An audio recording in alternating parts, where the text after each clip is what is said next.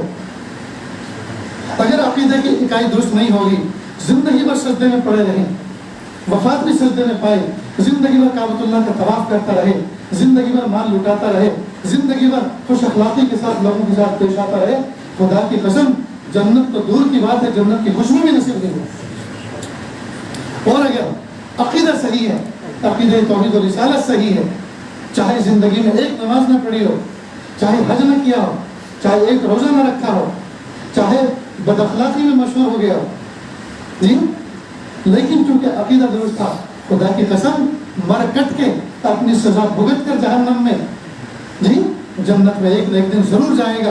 اگر سب سے آخری جنتی بن کر گیا، سزا پا کر آخری جنتی بن کر بھی جنت میں گیا جی تو دنیا سے 10 گنا بڑی جنت پائے.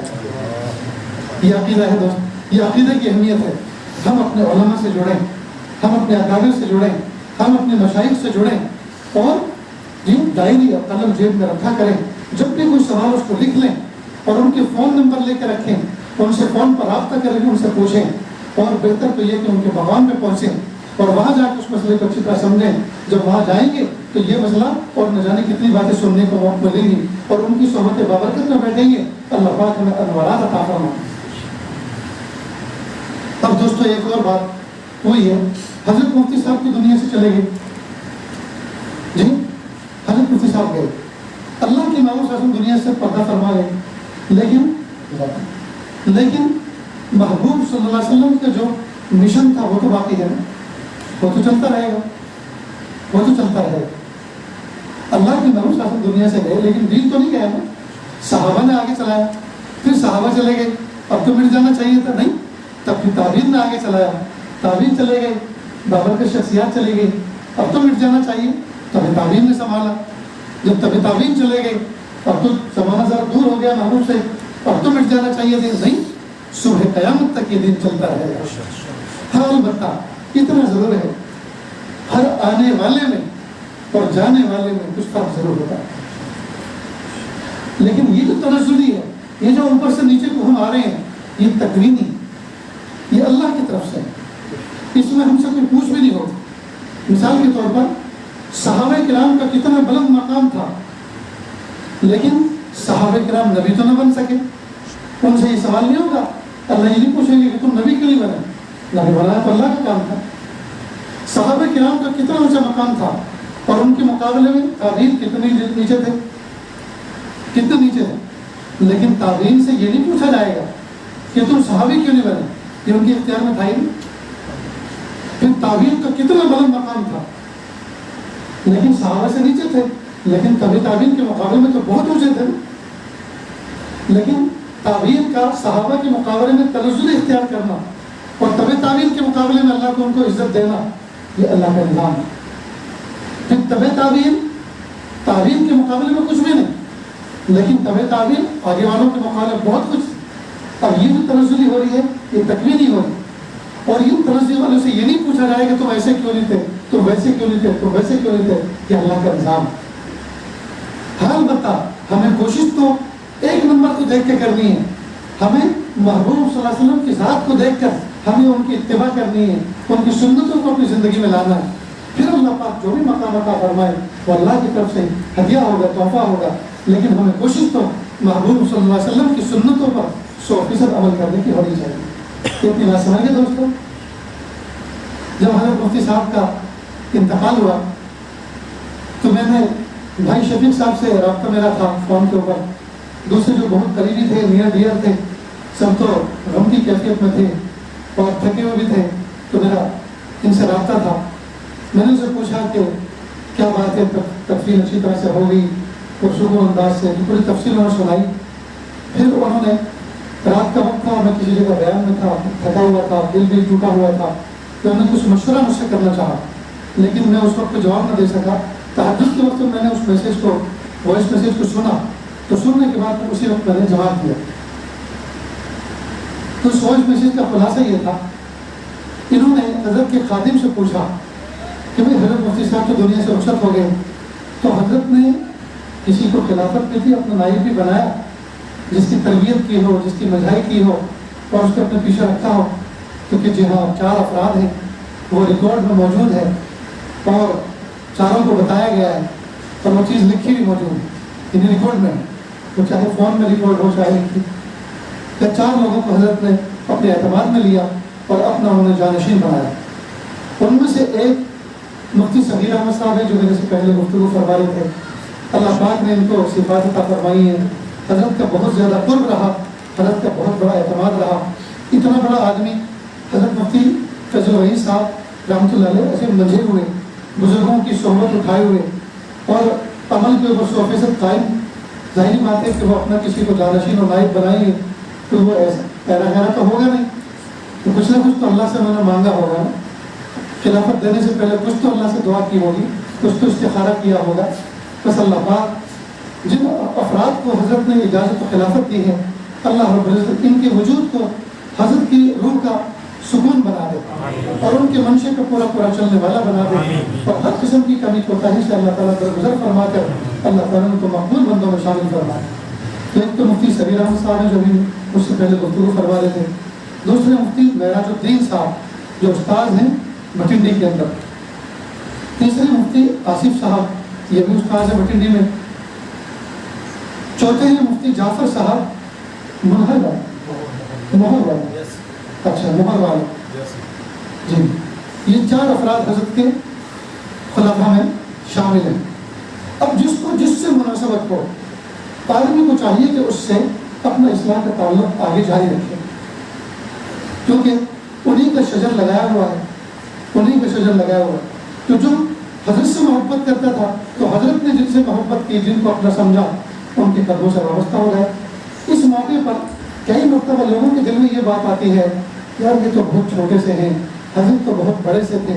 یہ مسئلہ ان کے چھوٹے اور حضرت کے بڑے ہونے کا نہیں ہے، یہاں مسئلہ اپنے نفس کے بڑے ہونے کا۔